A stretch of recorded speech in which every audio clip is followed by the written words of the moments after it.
SBA Publications.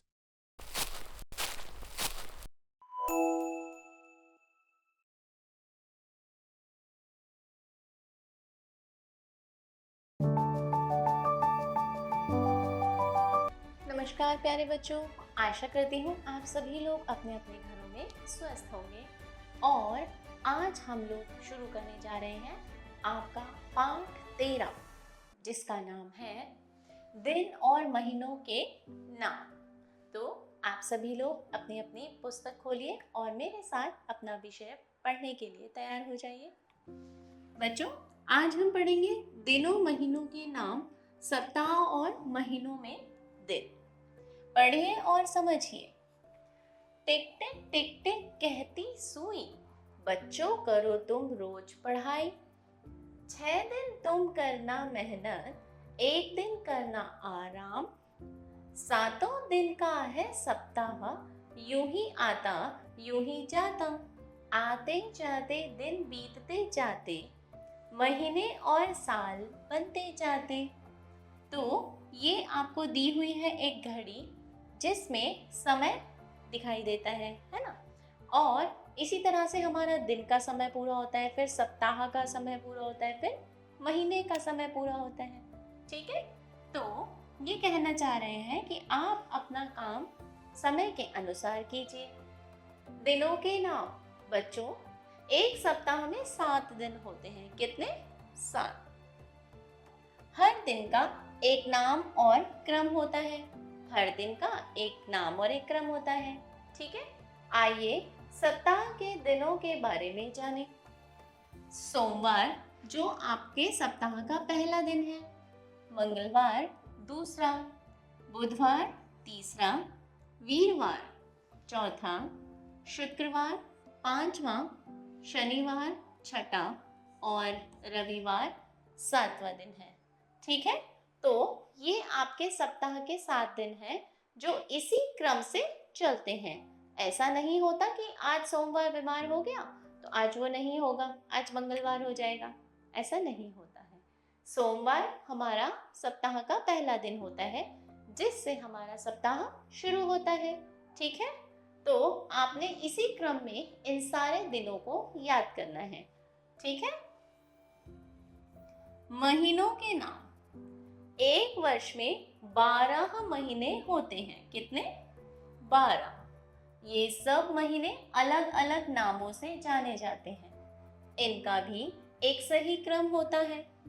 आइए देखें साल के महीनों के नाम, जो इस प्रकार हैं: जनवरी, फरवरी, मार्च, अप्रैल, मई, जून, जुलाई, अगस्त, सितंबर, अक्टूबर, नवंबर, दिसंबर।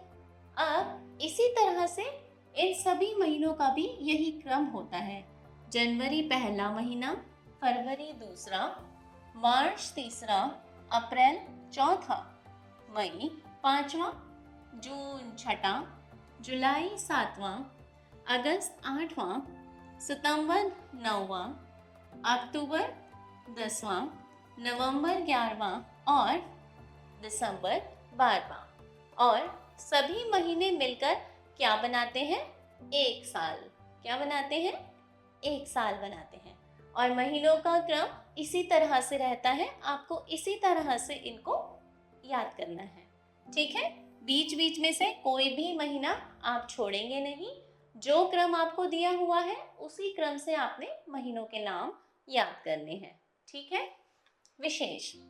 कुछ महीनों में 30 दिन और कुछ महीनों में 31 दिन होते हैं।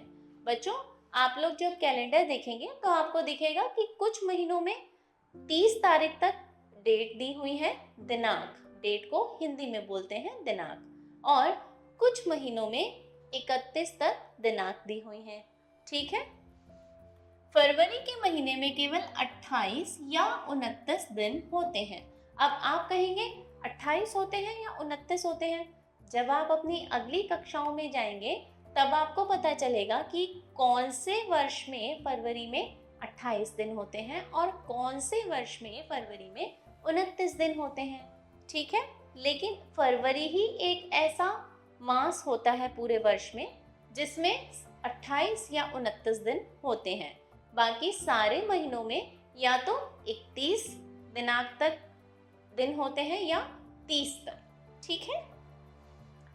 एक दिन रात 24 घंटे का होता है। एक दिन और एक रात को अगर हम जोड़ें तो वो 24 घंटे का समय होता है। ठीक है। अर्थात 12 घंटे का दिन व 12 घंटे की रात। ठीक है।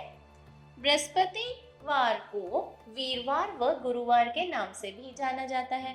अब आप अपने घरों में बैठते होंगे, आपके घर में बड़े लोग भी हैं और वो लोग जब कभी कभी वार्तालाप करते होंगे, आपने सुना होगा वो वीरवार को बृहस्पतिवार भी कह देते हैं, कुछ लोग गुरुवार भी कह देते हैं। तो आपको उस समय पे सोचने की जरूरत नहीं है, क्योंकि बृहस्पतिवार को हम वीरवार या गुरुवार भी कहते हैं। रविवार को इतवार भी कहते हैं। ठीक है। एक साल में 365 दिन होते हैं। कितने? 365 दिन। कुछ और जाने। हर 4 साल बाद फरवरी में एक दिन बढ़ जाता है। अभी मैंने आपको बताया था कि 28 या 29, तो हर चौथे वर्ष में फरवरी में एक दिन बढ़ जाता है और वह साल लीप ईयर कहलाता है। लीप ईयर में 29 दिन होते हैं। समझ में आ गया आपको? जब भी फरवरी के मास में आप लोगों को कैलेंडर में 29 दिन दिखें तो आप समझ जाइए कि ये हमारा लीप ईयर है। ठीक है। हमने सीखा एक सप्ताह में कितने दिन होते हैं बच्चों? 7 दिन। ठीक है। एक वर्ष में कितने महीने होते हैं? 12 महीने। ठीक है। तो अब आपको क्या करना है? अपना अभ्यास कार्य करना है हमेशा की तरह से। अगर आपको कोई परेशानी रहेगी तो आप अपने दिए हुए विषय की पुनरावृत्ति करेंगे और अभ्यास कार्य को पूरा करेंगे। और तब तक के लिए हम आपसे विदा लेंगे। हम मिलेंगे आपसे आपकी अगली कक्षा में। आप तब तक सीखते रहिए, स्वस्थ रहिए। नमस्कार।